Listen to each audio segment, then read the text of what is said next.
పరిశుద్ధ లేఖన గ్రంథంలో నుండి ఈరోజు వాక్య వచనం కొరకు, వాక్య ధ్యానం కొరకు ద్వితీయోపదేశ కాండము 31వ అధ్యాయము 6వ వచనం చదువుదాం. ద్వితీయోపదేశ కాండము. భయపడకుడి, వారిని చూసి దిగులు పడకుడి, నీతో కూడా వచ్చువాడు నీ దేవుడైన యెహోవాయే, ఆయన నిన్ను విడువడు, నిన్నెన్నడు ఎడబాయడు. దేవుని స్తోత్రం. హల్లెలూయా. చిన్న ప్రార్థన చేసుకుని దేవుని యొక్క వాక్యం ధ్యానంలోకి వెళ్దాం.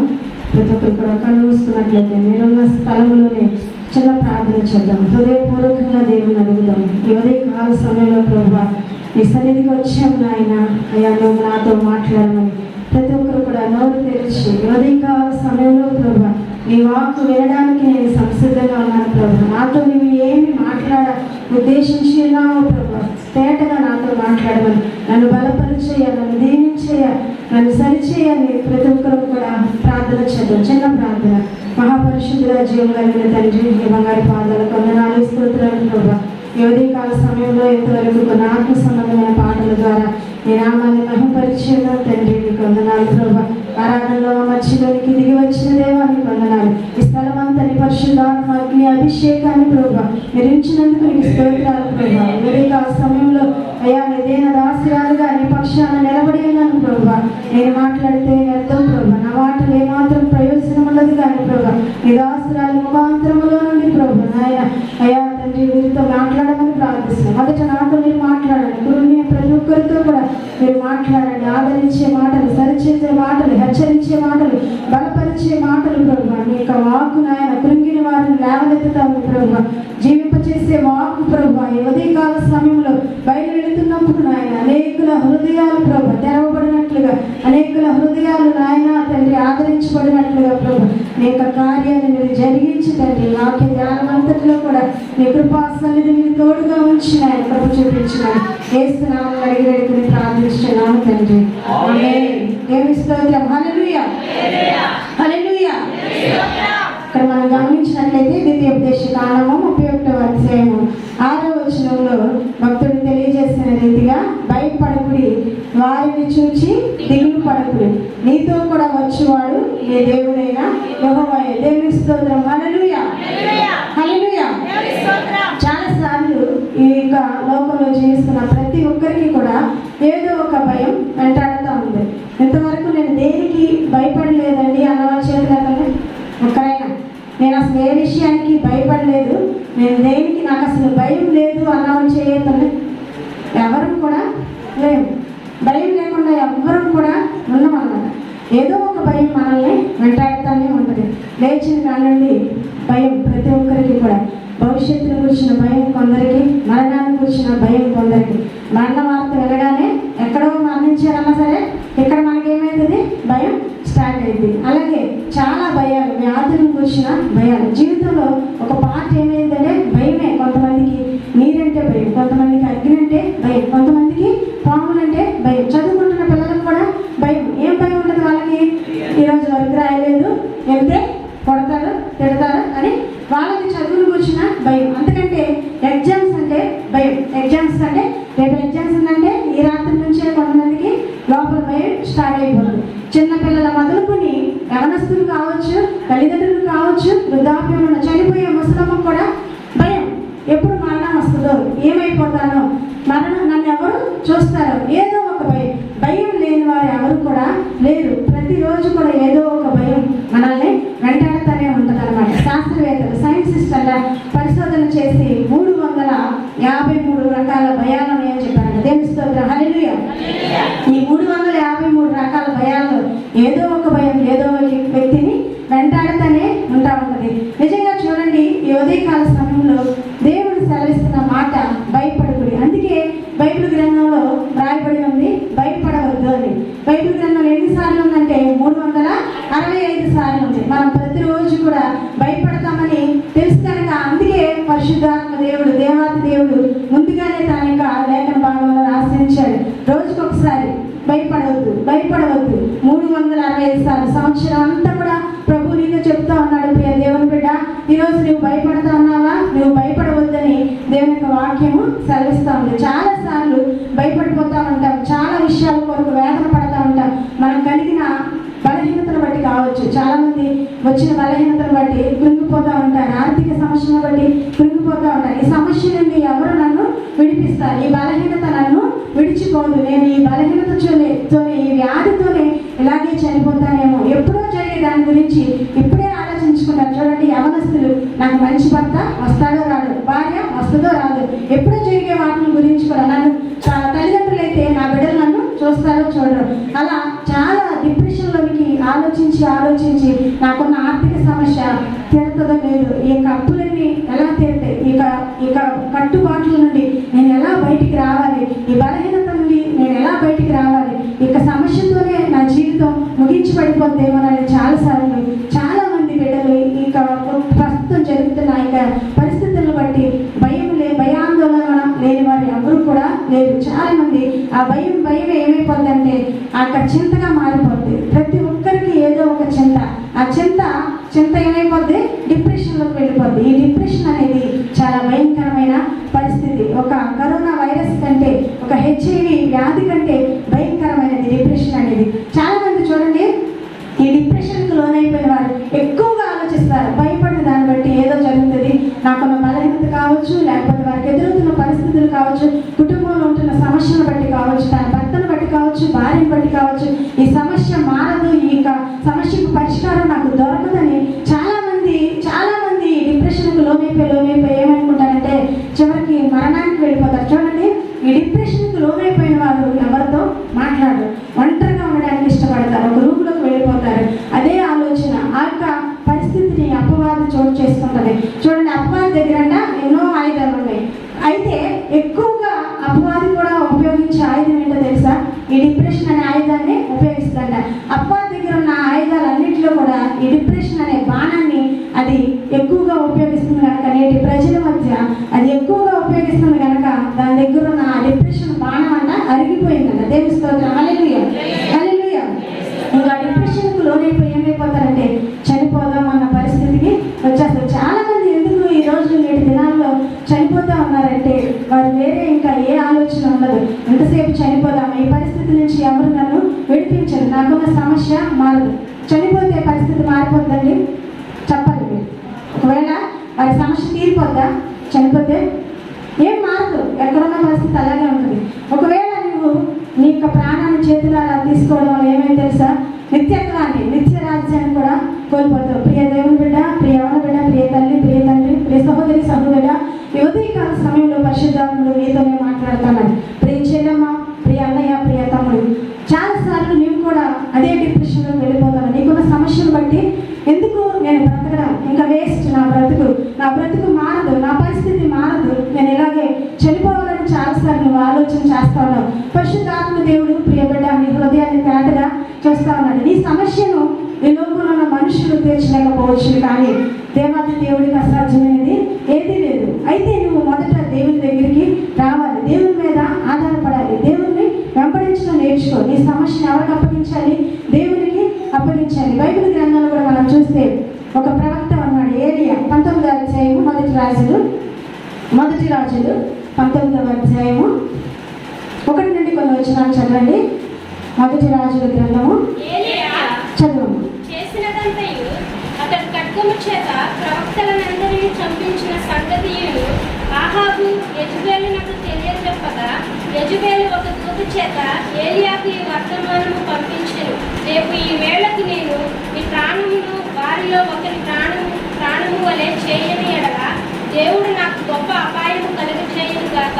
కాబట్టి అతడు ఈ సమాచారము తెలుసుకుని లేచి తన ప్రాణమును కాపాడుకున్నటకై పోయి యోధా సంబంధమైన బెర్షెబాకు చేరి అచ్చట ఉండుమని తన దాసునితో చెప్పి, తాను ఒక దిన ప్రయాణము అరణ్యంలోనికి పోయి ఒక బదిలీ వృక్షం కింద కూర్చుని మరణాపేక్ష గలవాడై, యెహోవా, నా పితరుల కంటే నేను ఎక్కువ వాడను కాను, ఎంత మట్టుకు చాలును, నా ప్రాణం తీసుకోమని ప్రార్థన చేశాను. దేవుని స్తోత్రం, హల్లెలూయా హల్లెలూయా. ఇక్కడ మనకి ఎవరు కనబడతామారంటే ప్రవక్త అయిన ఏలియా. ఏలియాకున్న బిరుదు ఏంటండి? ఏలియాకున్న బిరుదు ఏంటి? రోషం గలవాడు. నిజంగా చూడండి, ఏలియా దేవుని యొక్క ప్రవక్తగా ఉన్నాడు. ఏలియా ద్వారా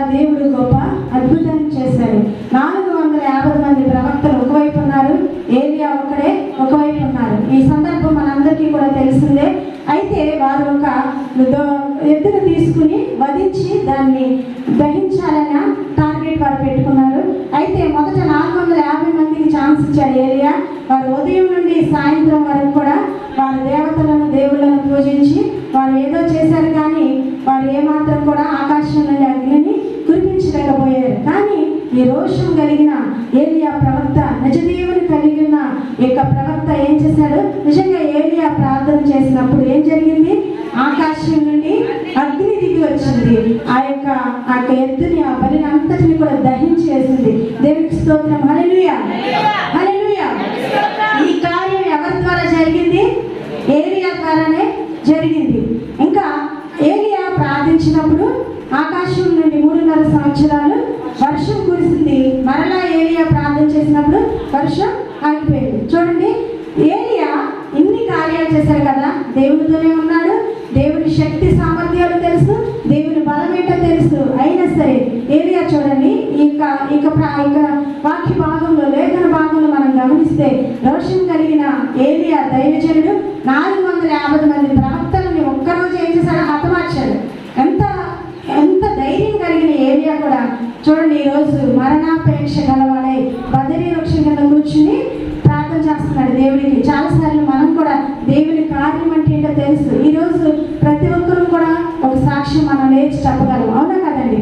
ప్రతి ఒక్కరూ కూడా మన జీవితంలో దేవుడు నిన్ను బ్రతికించలేదా? చనిపోయే స్థితిలో ఉన్నప్పుడు దేవుడు నిన్ను బ్రతికించి ఇక్కడ నిలబెట్టాడు. అంతకంటే గొప్ప కార్యాలు, గొప్ప గొప్ప కార్యాలు మన బిడ్డల జీవితాల్లో కావచ్చు, మన వ్యక్తిగత జీవితాల్లో కావచ్చు, కుటుంబ జీవితాల్లో కావచ్చు, ఆయన ఆశ్చర్యమైన కార్యాలు ఎన్నో మన జీవితాల్లో మనము ఎరిగి కూడా దేవుని యొక్క శక్తి సామర్థ్యాలు బలము తెలిసి కూడా చాలాసార్లు మనము దేవుని యొక్క గొప్పతనాన్ని గుర్తించలేక ఈ స్థితిలో నేను ఉండిపోవాల్సిందే, నా పరిస్థితి ఎవరు మార్చరు, నా యొక్క బలహీనత నా నుండి తొలగిపోదని చాలాసార్లు మనం కూడా ఏలియా లాగా ఆలోచిస్తూ ఉంటాం. చూడండి, ఏలియా ఎవరికి తెలుస్తా ఉన్నాడండి?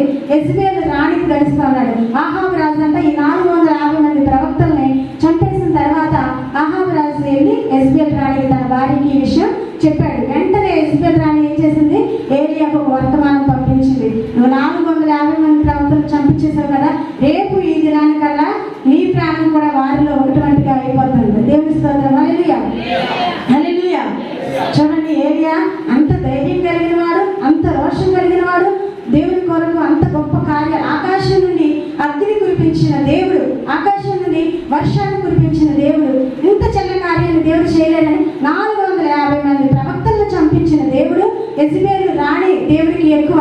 చాలాసార్లు నువ్వు అనుకుంటావు ఈ సమస్య చాలా పెద్దది అనుకుంటావు, నీకంటే సమస్య, నీ ఎదుట ఉన్న టార్గెట్ గొప్పది, పెద్దది అనుకుంటావు. నువ్వు ఆరాధించే దేవుడు సజీవుడైన దేవుడు, మనం ఆరాధిస్తున్న దేవుడు సామర్థ్యం కలిగిన దేవుడు, మన దేవుడు గొప్పవాడు, ఆయనకు అసాధ్యమైనది ఏదీ లేదు. శక్తికి మించిన కార్యాలు అది నీ జ్ఞానంతో, నీ ఊహతో, నీ తెలివితేటలతో, నీ సామర్థ్యంతో సాధించాలంటే నువ్వు సాధించలేవు. కానీ ఎప్పుడైతే దేవుని చేతి క్రిందకు వస్తావో, ఎప్పుడైతే దేవుని సన్నిధిలోకి వస్తావో, హృదయపూర్వకంగా నీ యొక్క సమస్యను దేవునికి తెలియజేస్తావో, దేవుని మీద ఆధారపడటం నేర్చుకుంటావో, దేవుడు గొప్ప కార్యాలు చేస్తాడు. దేవుని స్తోత్రం. హల్లెలూయా. నమ్మిన వారందరూ దేవునికి స్తోత్రం చెప్దాం. హల్లెలూయా. చూడండి, ఏలియా కూడా నిజంగా అంత గొప్ప ప్రవక్త. ఏలియా లాగానే చాలాసార్లు మనం కూడా మన కలిగిన సమస్యను బట్టి కృంగిపోతూ ఉంటామండి.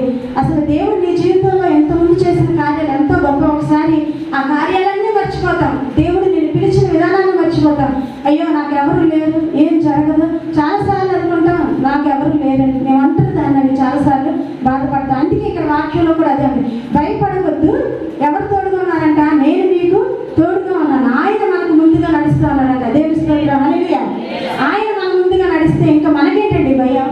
మన ఎదుట ఉన్న గొట్టలు లాంటి, మెట్టలు లాంటి, పర్వతం లాంటి సమస్యలన్నీ కూడా ఆయనే తొత్తలుగా చేస్తాడు. దేవుని స్తోత్రం. హల్లెలూయా.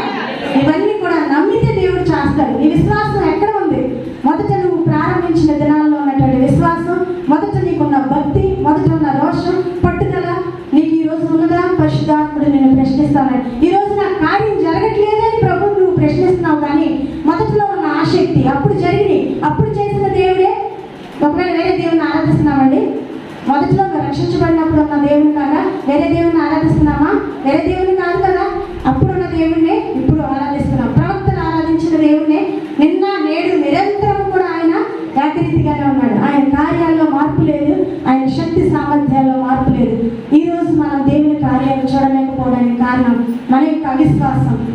నిర్లక్ష్యం.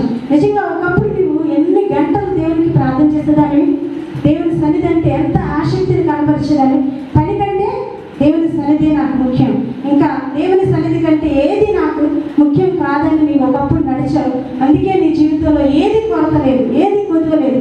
దేవుడు సమృద్ధిని ఇచ్చాడు, ఆరోగ్యాన్ని ఇచ్చాడు, నీకు కావాల్సిన ప్రతి ఇచ్చాడు. ఈరోజు చూడండి, దేవుని సన్నిధి అంటే నిర్లక్ష్యం.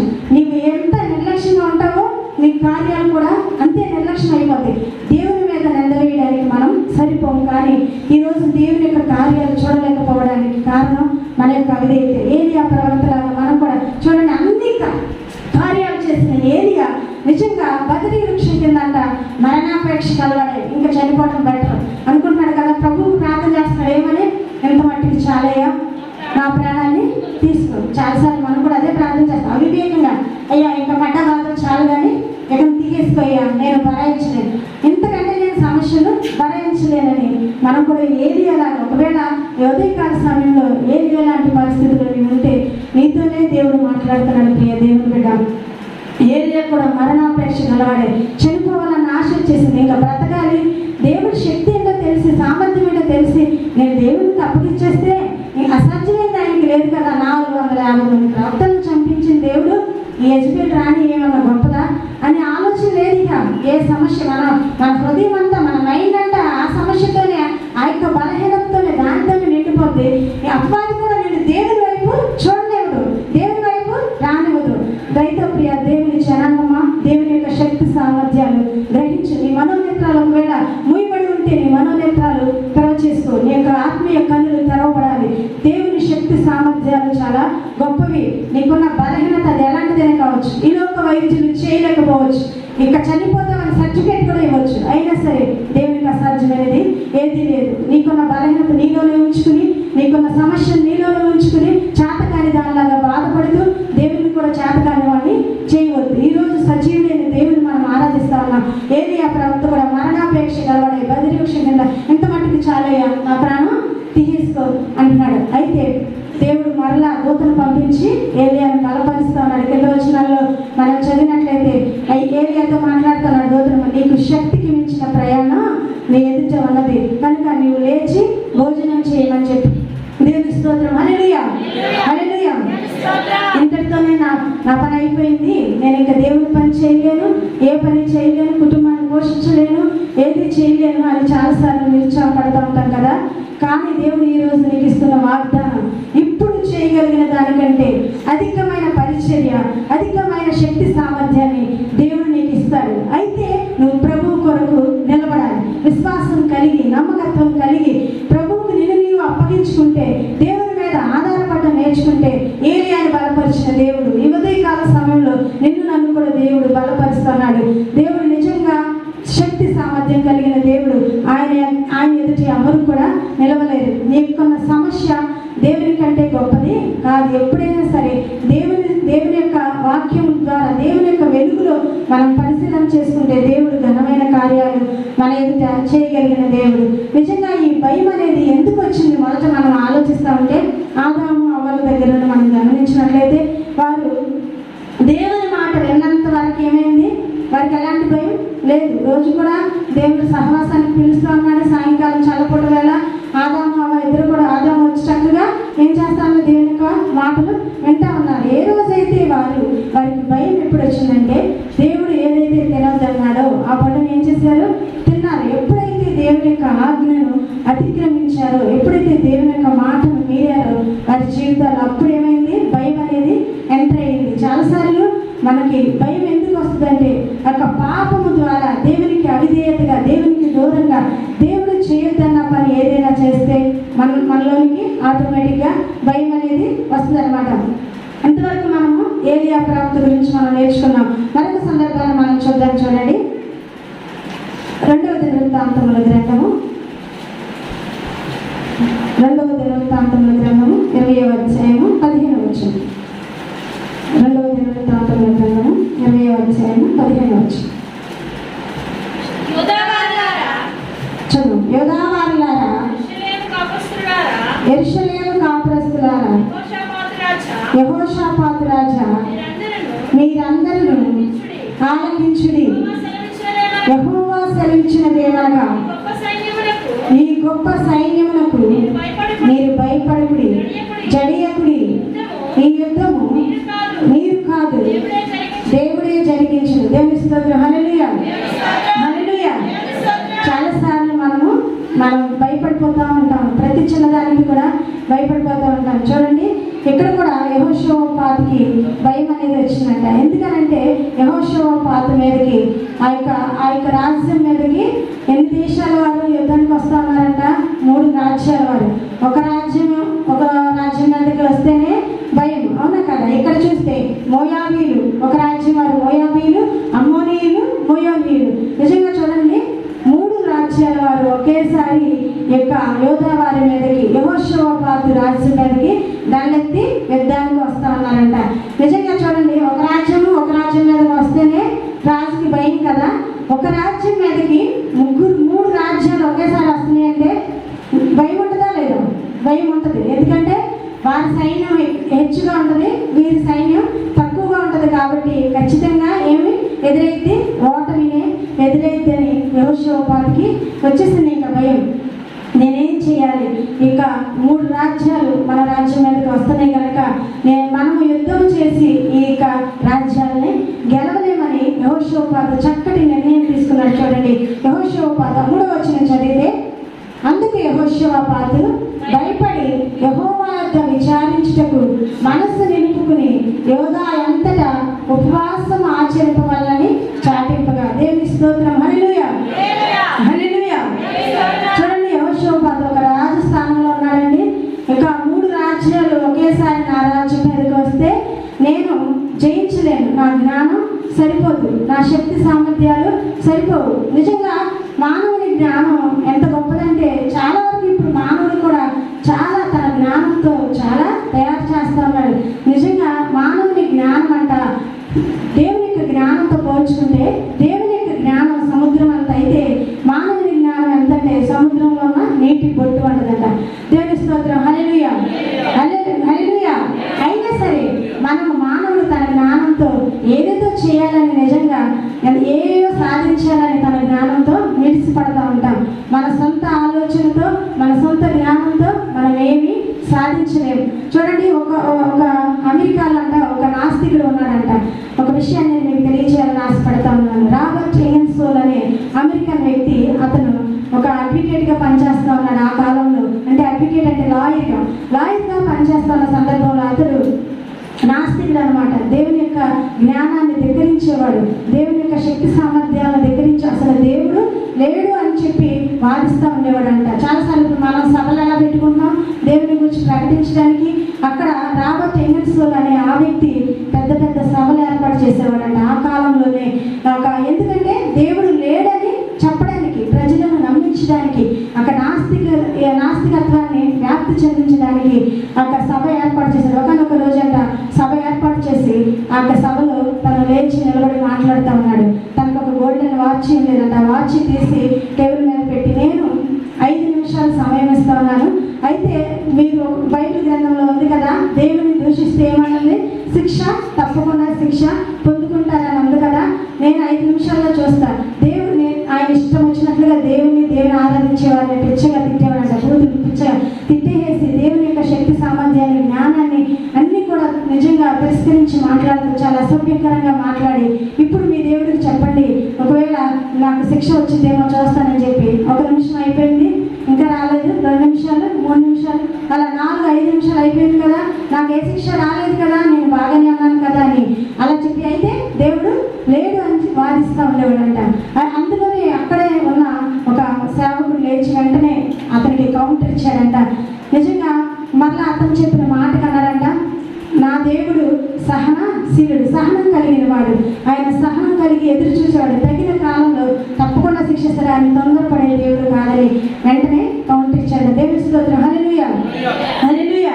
మనకు కలిగిన చిన్న చిన్న జ్ఞానాలతోనే, మనకు కలిగిన చిన్న చిన్న శక్తి సామర్థ్యాలతోనే, మన సొంత ఆలోచనతో ఏదో చేయాలని ఆలోచిస్తున్నాను. చాలాసార్లు నువ్వు చేసే ప్రతి పనిలో సఫలం జరగట్లేదు, నేను అనుకుంటున్నది ఏది సాధించలేకపోతా ఉన్నాను, నేను ఏది ప్రారంభించినా విఫలమే అవుతుంది, నేను ఏ పని చేత పెట్టుకున్నా ఆశీర్వాదం చూడలేకపోతా ఉన్నానని నువ్వు ఒకవేళ అనుకుంటున్నావు ప్రియ దేవుని బిడ్డ, నీ సొంత ఆలోచన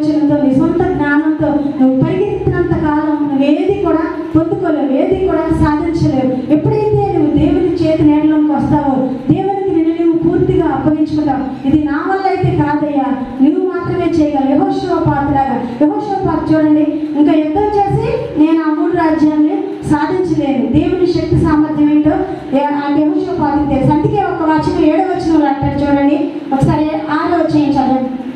6వ వచనం చదవండి. మా పితరుల దేవా యెహోవా, నీవు ఆకాశమందు దేవుడివై ఉన్నావు, అన్యజనుల రాజ్యమును ఏలువాడవు నీవే.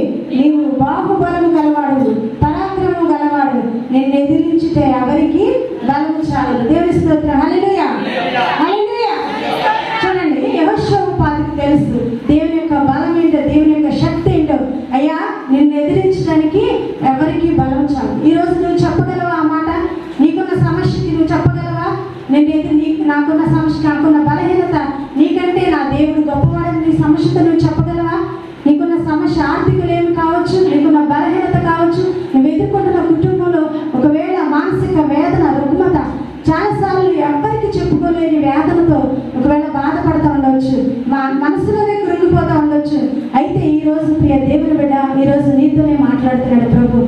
నన్ను ఎవరు చూడరు, నన్ను ఎవరు పట్టించుకోరని బాధపడతావా? నా తల్లిదండ్రులు నన్ను విడిచిన యెహోవా నన్ను చేరదీయనని భక్తుడు పాడుతున్నాడు. దావీదు తన అనుభవాల్లో నుండి చెప్తా ఉన్నాడు. ఒకవేళ నిన్ను కన్నా బిడ్డలు నిన్ను చూడకపోవచ్చు, నీ యొక్క తల్లిదండ్రులు నిన్ను ఆదరించకపోవచ్చు. ప్రియ దేవుని బిడ్డ, ఈరోజు పరిశుద్ధాత్ముడు నీతోనే ఉన్నాడు, నీ ముందు ఆయన నడుస్తూ ఉన్నాడు. దేవుడు నీకు తోడుగా ఉన్నాడు కనుక నువ్వు భయపడవద్దు, జడియవద్దు. చాలాసార్లు పిరికితనంతో ఆలోచిస్తూ ఉంటాం, మనకు కలిగిన సమస్యను బట్టి చాలాసార్లు కృంగిపోతూ ఉంటాం. యెహోషువపాతు చూడండి, దేవుని సన్నిధిలో ఉపవాస దినాన్ని పాటించాడు. చాలాసార్లు ఒక్కొక్కసారి మనకు కలిగిన సమస్య సాధారణంగా ప్రార్థిస్తే ఒకవేళ జరగకపోవచ్చునేమో, కానీ మరలా నువ్వేం చేయాలి? యెహోషువపాతులాగా ఉపవాస ప్రార్థన. యెహోషువపాతు మాత్రమే కాదు, అక్కడ రాజ్యం అంతటికి కూడా ఏం చేశారు? ఉపవాస దినాన్ని ప్రకటించారు. చాలాసార్లు మనము ఉపవాసం చేస్తాం, ఏమని డైట్ కంట్రోల్ చేస్తాం. ఏంటంటే టిఫిన్ చేసాం, పాలు తాగు, ఏదో ఒకటి చేసి ఉపవాసం. ఆహారం మాత్రం, అన్నం మాత్రం తినగానే అంతకంటే ఎక్కువే టిఫిన్ అన్నీ తినేసేస్తాం. అలా చేస్తే దేవుని యొక్క సన్నిధిలో మేలు పొందుకోలేదు. అసలు ఉపవాసం అంటే ఏంటంటే డైట్ కంట్రోల్ మాత్రమే కాదు. ఉపవాసం అంటే ఏంటి? దేవుని ప్రతిమలాడుకో. నువ్వు ఆహారం తినకుండా ఉండి, అసలు టిఫిన్ కూడా చేయకుండా ఉండి, నువ్వు ప్రార్థన చేయకపోతే, నువ్వు పనికి వెళ్ళిపోయావు అనుకో, దేవుని కార్యం నువ్వు చూడలేవు. నేను 8 దినాలు 40 దినాలు ఉపవాసం ఉన్నాను, దేవుడు నాకు ఏ కార్యం చేయలేదని నువ్వంటే దానివల్ల ప్రయోజనమేమి ఉండదు. ఉపవాసం ఉన్నప్పుడు ఏం చేయాలి? దేవుని సన్నిధిలోకి రావాలి, బ్రతిమాడుకోవాలి, గోజాడుకోవాలి, మూర్ఖులేడాలి. అవసరమైతే దేవుని పాదాలు పట్టుకుని పెరుగులాడాలి. అయ్యా, నువ్వు ఈ కార్యం చేస్తే కానీ నీ పాదాలు వదలని యాకోబులాగా పోరాడాలి. అంత మాత్రమే కాదు, మన బ్రతుకు మారాలి, మన యొక్క జీవితం మారాలి. నువ్వు ఎలా ఉన్న స్థితిలోనే నువ్వు దేవుని సన్నిధికి వచ్చి ఆరాధించి ప్రార్థించి నిన్ను నీవు తగ్గించుకోకుండా, నీ యొక్క జీవితాన్ని సరిచేసుకోకుండా అదే పాప స్థితిలో ఉండి, చాలా మంది ఉపవాసం అంటారండి, కూరగాయల దగ్గరికి వెళ్ళి పోట్లాడుతూ ఉంటారు. దానివల్ల ప్రభు నిన్ను చూసి మెచ్చుకుంటాడా? ప్రభు నీకు ఏ విధంగా కార్యం చేస్తాడు? కుటుంబంలో కూడా అంతే, ప్రార్థన చేస్తాం, బైబిల్ చదువుతాం, దేవుని సన్నిధికి మానకుండా వస్తాం, కానీ ఇంట్లో ప్రతిరోజు గొడవే, ప్రతిరోజు అసమాధాన పరిస్థితి, సమాధానం లేకుండా. చాలా మంది కుటుంబాల్లో దేవుడు ఎందుకు మమ్మల్ని దీవించట్లేదండి, దేవుడు ఎందుకు మా జీవితంలో కార్యం చేయట్లేదు, నా భవిష్యత్తు మారట్లేదు, నా భర్త మారట్లా, నా భార్య మారట్లా, నా సమస్య అలాగే ఉంటుందని అలా అంటారు. కానీ నిజంగా దేవుని అసలు నీ జీవితంలో నువ్వు మార్పు కలిగి ఉన్నావా? నువ్వు ఒకప్పుడు ఎలా ఉన్నావో, దేవుళ్ళకి రాకముందు ఎలా ఉన్నావో, ఇప్పుడు కూడా నీ పరిస్థితి అదే విధంగా ఉంటుంది. కొంతమంది అంతకంటే దారుణంగా లోకానికి, పాపానికి అలవాటు పడిపోయిన వారిగా, ఇష్టానుసారంగా ఈ లోకంలో బ్రతుకుతూ ఉన్నారు.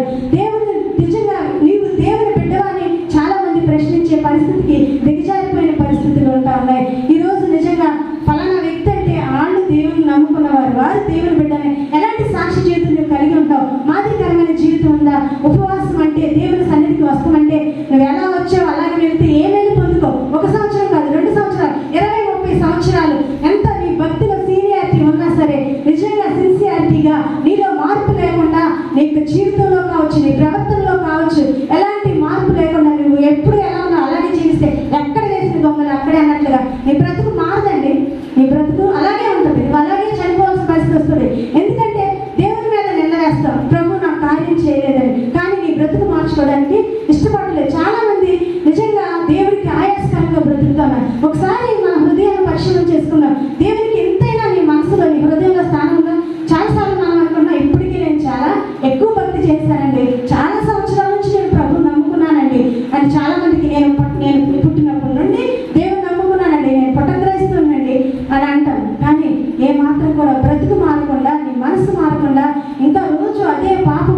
జీవితంలో అదే విధంగా నువ్వు బ్రతుకుతూ ఉంటే దేవుడు ఎలా కార్యాలు చేస్తాడండి. దేవుడికి ఎలా నీ ద్వారా మహిమ వస్తుంది. దేవుడికి నీ ద్వారా మహిమ రాకపోయినా పర్వాలేదు, కానీ నీవు దేవుడికి అవమానం తెచ్చే బిడ్డగా ఉండకూడదు. యెహోషాపాతు మంచి నిర్ణయాన్ని తీసుకున్నాడు. చూడండి, యెహోషాపాతు ఆ రాజ్యం అంతా కూడా ఉపవాసాన్ని ప్రకటన చేశాడు. ఉపవాసం ఉన్నారు. అప్పుడు యుద్ధానికి వెళ్ళినప్పుడు నిజంగా దేవుడు ఆ యెహోషాపాతుకి గొప్ప చేయాలని ఇచ్చాడు. దేవుని స్తోత్రం. హల్లెలూయా, హల్లెలూయా. చాలాసార్లు మనం ప్రతి చిన్నదానికి భయపడిపోతా ఉంటాం. యెహోషాపాతులాగా ఏలియాలాగా భయపడిపోతూ ఉంటాం, పిరికితనాన్ని కలిగి ఉంటాం. కానీ ఉదయకాల సమయంలో మనం భయపడనక్కర్లేదు, కానీ ప్రభువుకి మన స్థానం ఇస్తే నిజంగా దేవుడు మనకు తోడుగా ఉండే దేవుడు. మనందరికీ తెలుసు సాధు సుందర్ సింగ్ భక్తుడు. మనం చూడలేదు, కానీ చెప్పినప్పుడు ఆ భక్తుల గురించి వింటా ఉన్నాం. సాధు సుందర్ సింగ్ భక్తుడు ఆయన బ్రతికి ఉన్న దినాల్లో టిబెట్ అనే పర్వత ప్రాంతాల్లో, హిమాలయ పర్వతాల దగ్గర ఆయన సువార్త ప్రకటిస్తూ ఉండేవాడు. అయితే ఆయన ఎక్కువగా అరణ్య మార్గంలో ఉండగా ప్రయాణం చేయవలసిన పరిస్థితులు వస్తూ ఉంటాయి.